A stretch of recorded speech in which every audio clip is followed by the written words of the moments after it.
What's up, you guys? Welcome back to As Told by Key, and I am Key. And yes, I know I've been gone for a minute, but you guys know I told you that I would be gone for a little smidget of a while. But we're not going to forget about the new 90-Day Fiancé before the 90 days. Now, I had to take notes this time. You know, normally I don't take notes.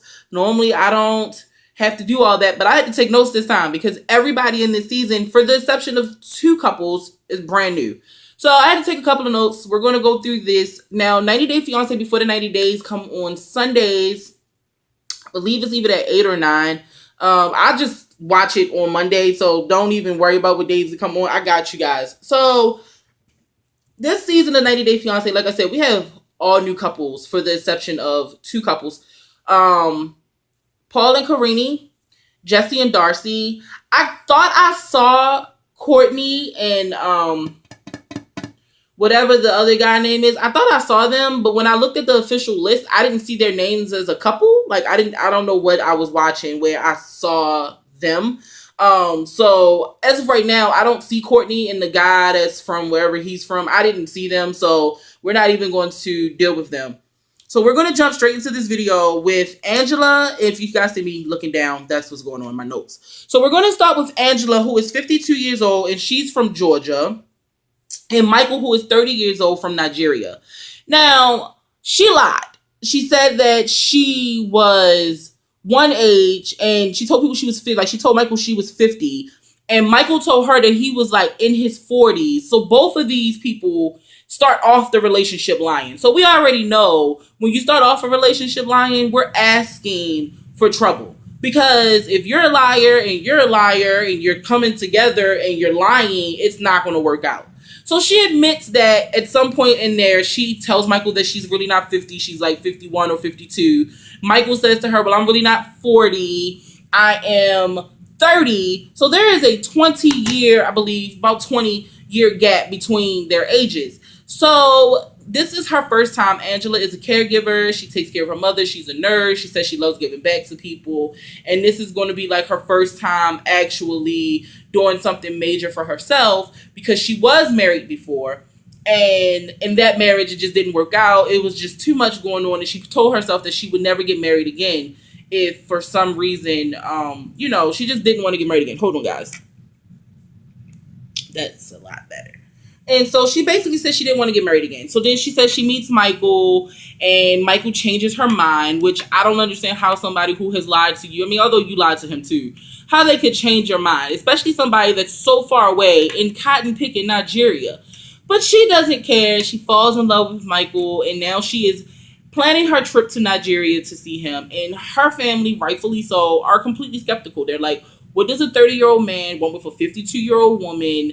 Is it love? Is it about money? Is he just trying to get into this country? Like, everybody's really skeptical. She has a couple of people that's on her team, but as she starts to get closer to going away, they're starting to question her too, because you worry about somebody that's never been out of this country going to another country to meet a person that she's never met. You get what I'm saying?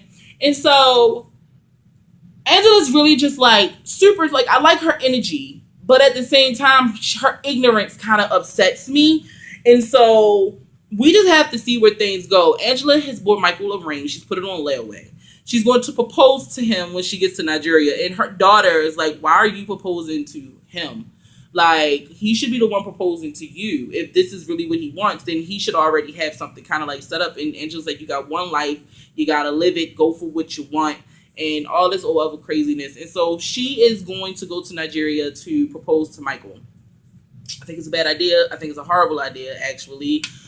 Because when you see some of the little clippets, you see that something happened and it made her feel like he was lying to her just to get into the country. So we'll find out as that starts to go on. They throw a going away party for her, and then it just doesn't go good, guys. It just ends bad. And that's actually when she finds out that her daughter's not on her team. And, well, on her team, but more concerned just about her. She doesn't care about Michael one way or another.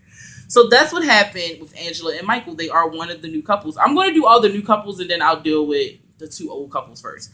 So the next new couple that we come across is John. How old are you, John? Did I write it down? John is 34 from England. And then Rachel is 33 from New Mexico.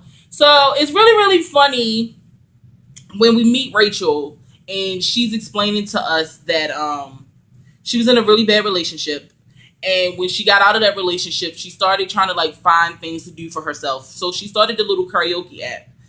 She doesn't say which one. I think TLC prevents her from saying which one, but she says I think it was probably, I don't know. She starts a karaoke app, and I know what app it is, but I can't think of it. You know, the one where you can sing one part, and then if the other person can join you, and then you guys can like sing together, and then it looks like you've been singing together the whole time. If you know the name of that, please comment down below, because deadass, I forgot it, and it's like at the tip of my tongue, and I just can't say it. So comment down below if you know which karaoke app that is. So much.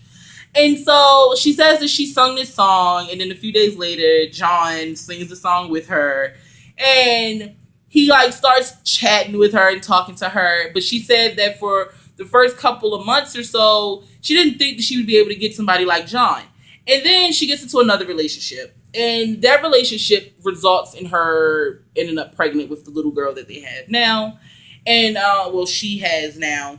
And as she found out she was pregnant, she had started this relationship with John. But instead of John being like, whoa, you pregnant? No, I can't. John decided to come to her. So he was sending her money for the baby. He was supposed to come into the country to see the baby be born, but his visa got denied. Which she explains to her friends that his visa got denied because he has some volatile behaviors, okay? And he went to university and got into a really big fight, and that fight resulted in him not being able to enter the United States. So they seem so cute together. Like, she doesn't have the baby calling him dad, which thank you God. And on top of that, John just really, it seems like he really just wants to be there. But she makes a really good point that people can promise you the moon, the stars, and the world when they're like over a computer screen somewhere else in another country somewhere. But when they get in front of you, things can change quickly. So her plan is to take herself and the baby over to England so that they can actually meet face to face and just see how they are together before they start anything like too serious or too crazy. And hopefully he's going to propose to her. And I'm just like, I don't want him to propose to you. Not yet. I want you guys to meet each other a couple of times, because if he gets into those types of fights when he's drunk, you need a lot more than 2 weeks to kind of figure out what a person is, because for 2 weeks, a person can be on that really good, like a really, really good behavior. So I want her to just do it a couple of times before getting proposed to. But she explodes, like she tells her friends and her dad that John has this like temper when he's drunk, and everybody's really concerned about her and really concerned about the baby, because their fear is, what if he gets drunk? You're all the way over there and there's nothing we can do for you or the baby.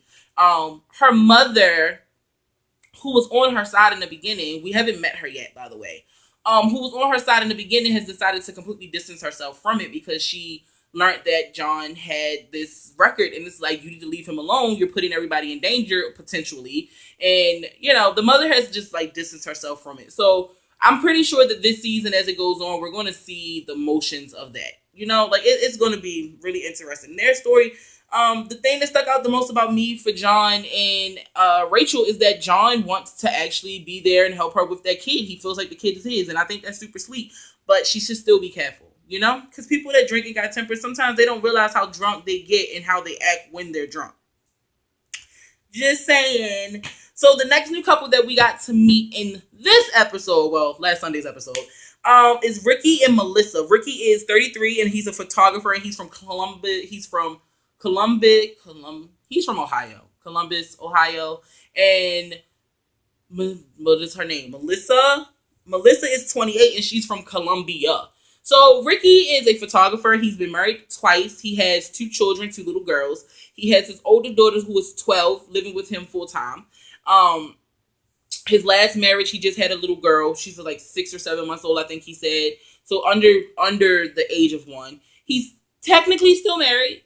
Okay. He has not filed for a full-fledged divorce, even though they're living in separate houses and kind of like moving the way they're moving. He is still a married man. He decided that after the divorce that he was going to go the way of his father, who decided to marry a Latin woman, and they've been married for 33 years or something like that. And so he figures that if he marries a Latin woman, he's going to have the same results. Yep, Ricky. That's him in a nutshell. He thinks that if he just listens to his dad and follows that behavior, that it's going to work out.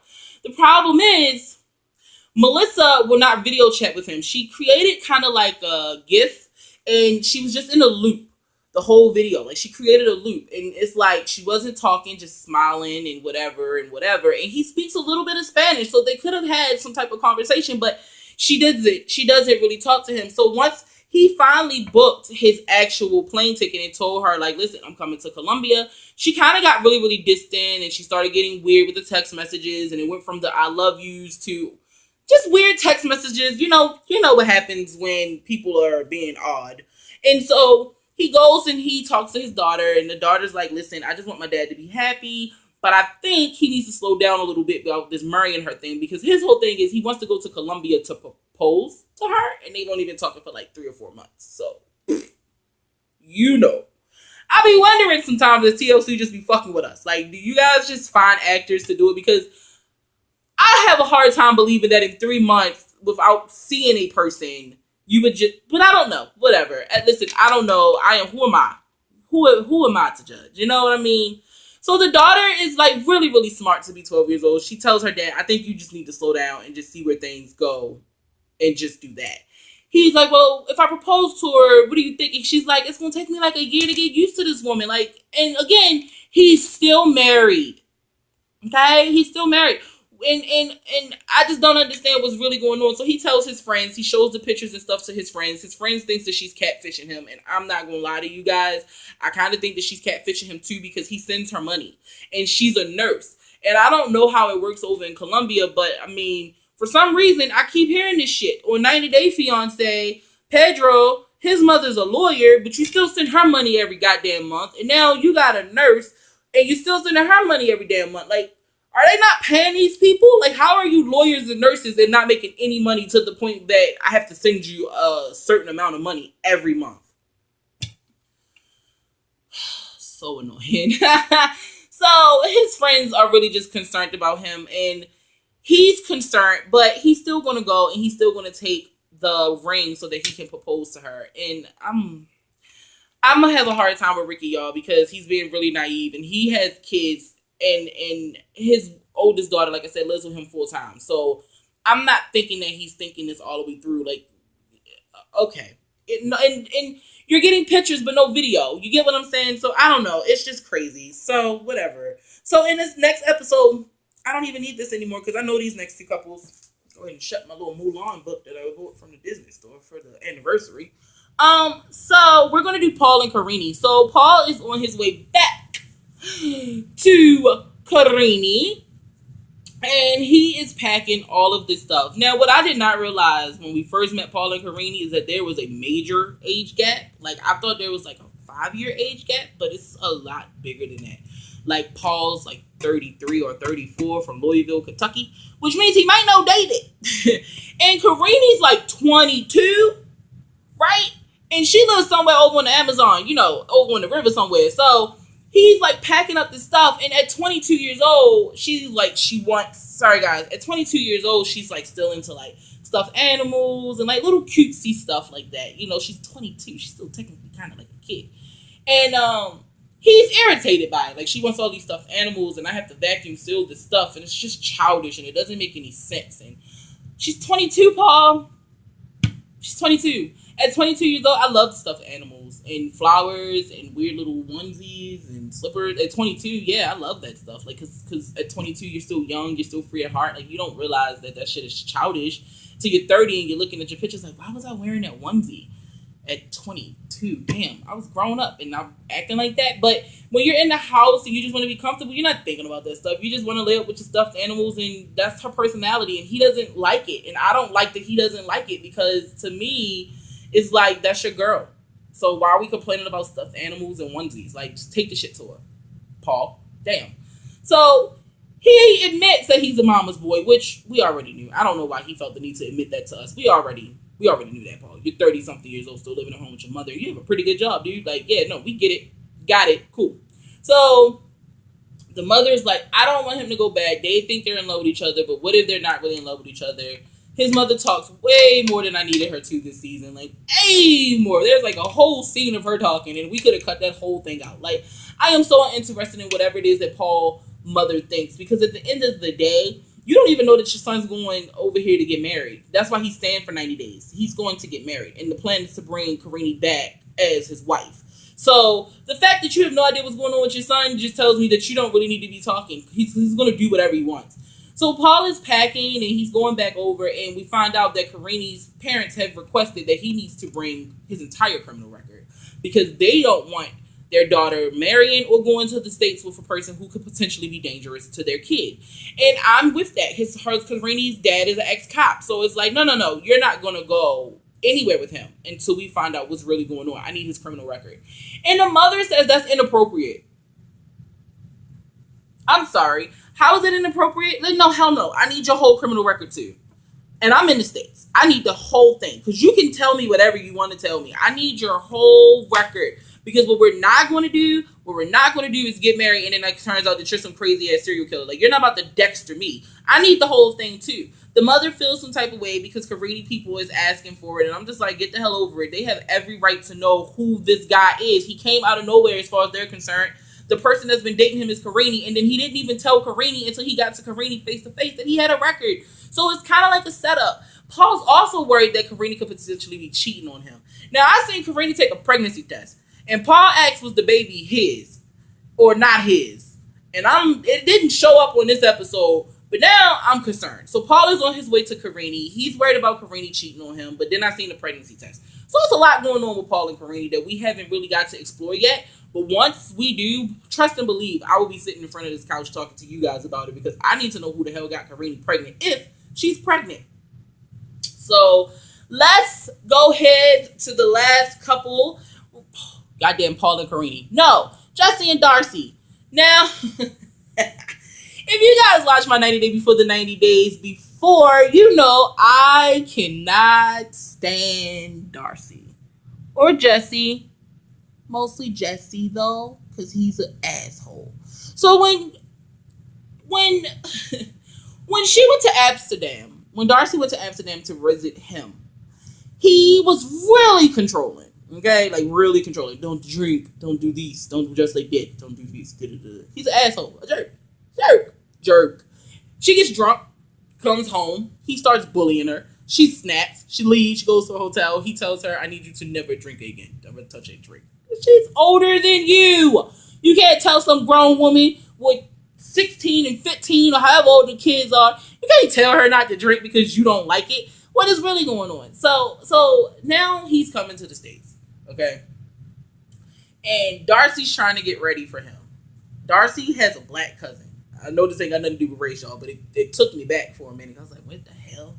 Your cousin? I'm not saying it's impossible, but I'm just like, okay. So the cousin is going to be real with her. I'm praying. And she does. She's like, listen, you don't want to bring them kids around if he's been controlling and he's been a jerk. The kids do not have to meet him right now.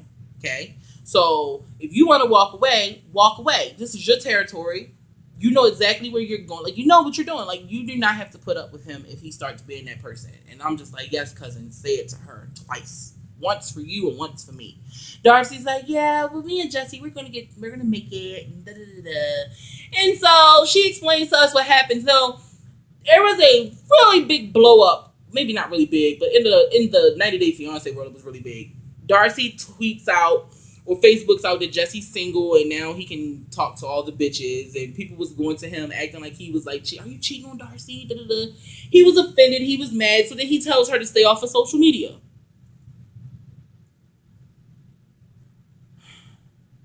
I'm over him. I haven't even told you guys all of it. It's just like, as I say it back and I replay the scene in my head, it's like, Jesse, stay home. Don't come here. Don't come here. I'm grown. I don't need you to tell me that I can't drink. I don't need you to tell me that I have to stay off of social media. Like, I don't need it. So Darcy admits that she has changed herself a lot for Jesse. She's lost weight. She's bleached her hair. She's wearing less of makeup. I mean, she's changed herself just so that she can show that she's worth it. And I'm just like, but you shouldn't have to. You should just be worth it regardless of your personality. He should love you for the way you are. But okay. So Darcy gets ready. She goes to New York. She checks into the hotel. She goes to pick Jesse up from the airport. And they hug, and I'm like, oh, this might be really, really good. This might be a good meeting. Like, this might be dope. So they go out to the car, and he's just like so astounded with being in the States. Like, wow, babe, it's the States. Look at the flag. Look at the United States flag. And I'm just like, really, nigga? It's a flag? All right, then, yeah, it's no flag. So he's like, where are we right now? She's like, Bronx, Queens? And she asked the driver, like, are we in the Bronx or Queens? He's like, oh, we're in Queens. We're driving through Queens. And she was like, yeah, we're in Queens. So they go past, like, a museum. And he's like, what's that? She's like, oh, it's a museum. And he's like, what kind of museum? Is it an art museum? Is it a... Talk to me. Tell me something. I want to know. I want to know everything. Like, tell me. So she's like, I don't know, babe. I've never been to that museum. I just know that it's a museum. Like, I mean, it says it, I guess. But I've never been there, so I can't tell you what's in there. Like, I don't know, okay? I don't know what's in that one. So then they go past the stadium. Is that the stadium? She's like, yeah, babe, that's the stadium. Like, yeah, that's the stadium. He's like, what kind of stadium? Is it the football stadium? Is it the baseball stadium? Like, talk to me, tell me things. I want to learn. And I'm just like, dude, are you joking right now? Like, she's a girly girl all the way through. You understand what I'm saying? And it's like, yo, you want her to be a tour guide, but she's not a tour guide. She's from fucking Connecticut. We don't even know, like, when she goes to New York, she's probably Times Square, right? Like, she's probably, like, in Times Square, like, the Diamond District, things like that. She's a fashion designer. So, I'm in my head, I'm like, yo, she's always in the big city. She's not, like, over in Queens or over in the Bronx or over in Brooklyn, you feel me, tasting burgers and things like that. Like, she's right where the fashion would be. So, like, if we were, like, downtown New York, like, on, like I said, 33rd or down somewhere like that, she'd probably be able to answer all your questions. But that's not what's going on right now. You guys are in Queens. You're on your way to Manhattan or wherever the hell they were staying. So, it's like, dude, she's not the one to be questioning. You might want to just take a tourist to try. Like, so, he gets angry, and he's, like, snapping pictures, and he's like, don't worry about it. He's like, don't worry about it. I'll find out later because I want you to tell me things, but you don't know anything, so I'll find out. And she's like, what did you say? What did you say? Did you say I didn't know? And he was like, don't worry, I'll find out by myself later. So she's like, I just need to keep positive vibes. Positive vibes. So she's like, so, do you like my makeup? And he's like, makeup's not for everyone. What did you say to me? Oh, hell no. Turn his car around, take his ass back to the airport, get your ass back on that plane, and go on back to Amsterdam, bitch, because who are you talking to? She gets her feelings hurt. You know Darcy's sensitive. She gets her feelings hurt because he says that. And he's like, no, babe, what I mean is you have natural beauty. You shouldn't have to wear makeup. And she's like, well, I use the makeup to enhance my natural beauty. Like, I'm not over painted or whatever. And he's like, yeah, whatever. And so they finally end up, who is this? They finally end up at the hotel. And, I mean, Darcy's just trying to keep positive vibes and keep it one, like, you know, keep it all peaceful and PG. And as of right now, just to recap, Rachel is on her way to England to meet John for the first time. Karini and Paul are about to reunite after not seeing each other. I think he said for like 14 months or something like that. So they're about to rekindle some things or not. They might actually fall apart. And I think they do fall apart, but I'll check into that later. Ricky and Melissa, we have no idea because Melissa's not at the airport to pick Ricky up when he lands. So we don't know what's going to happen with that. Angela and Michael, I mean, she took him a lot of Donald Trump merch, and I really feel some type of way about that. I don't know what that's about, so we'll have to watch that episode to figure that out, but I ain't like it. I ain't like it. So that wraps it up for 90 Day Fiancé before the 90 Day. It was just a bunch of introductions, guys. Nothing major has happened. They just introduced the new couples. I think we have 2 more couples that we have to meet that we haven't met yet.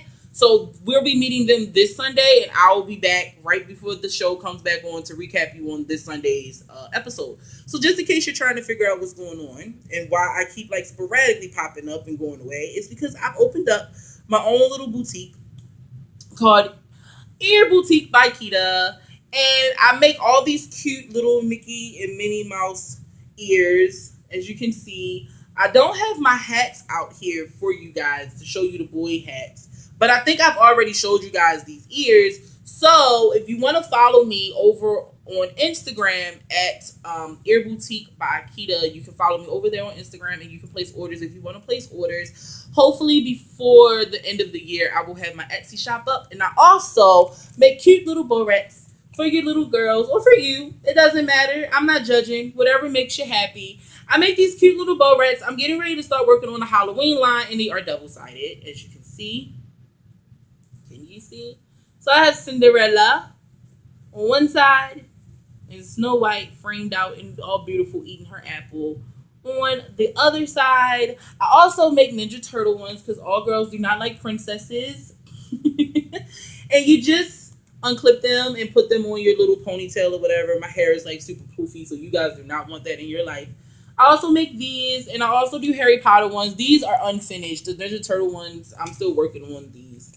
But these are unfinished right now. But I also do Harry Potter, so if you're Slytherin or Hufflepuff or Gryffindor or Ravenclaw or whoever you are, I also make little ears for you guys to take with you into Universal or into the parks. I learned that Ninja Turtles were like contracted by Disney for quite some time back in like the 90s. I didn't know that. When I was making these, I was literally just making them because my husband likes the Ninja Turtles and so do I. But I learned that they were contracted by Disney for a while. So if you guys are interested in that, all my prices and things are over on Instagram. You can email me if you want to place any orders. You can also DM me over there on Instagram. But that is where I have been. I just finished doing the giveaway. I am super happy about it, guys. Like, it's super, super dope. I really want to show you guys these hats. 1 second. I'm going to show you these hats. And so, I'm back. So, I also make hats.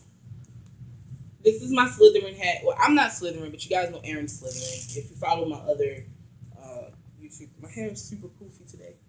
It's not going to fit me, guys. But you get the gist of it. These are my Slytherin hats for him. And the Ninja Turtle hat also. I also make kid sizes for things. Can you guys see? Oh, let me fluff it up for y'all. So that's where I be. That's where I've been. So if you're trying to figure out what's going on with me, follow me over on my social media so that you can see what's going on. And I love you guys so, so much. Jesus. Damn hats. I love you guys so, so much. Thank you guys for watching. I will be back next week with another 90 Day Fiancé before the 90 days. And like I said, all of my information for my shop that I'm running right now from Instagram will be down in the description. Or you can just go follow me and talk to me over there. So I love you guys so much. Thank you for watching. Oh, and welcome to the new subscribers. Hi, guys. Welcome to the family. Thank you guys so much for subscribing to the channel. Hopefully you enjoy my videos. We are 2 away from 200, so we got to get those numbers up. Share, share, share, share, share, guys. And that's it for today, you guys. I'll see you next week. I love you guys so much. Go be great. Bye.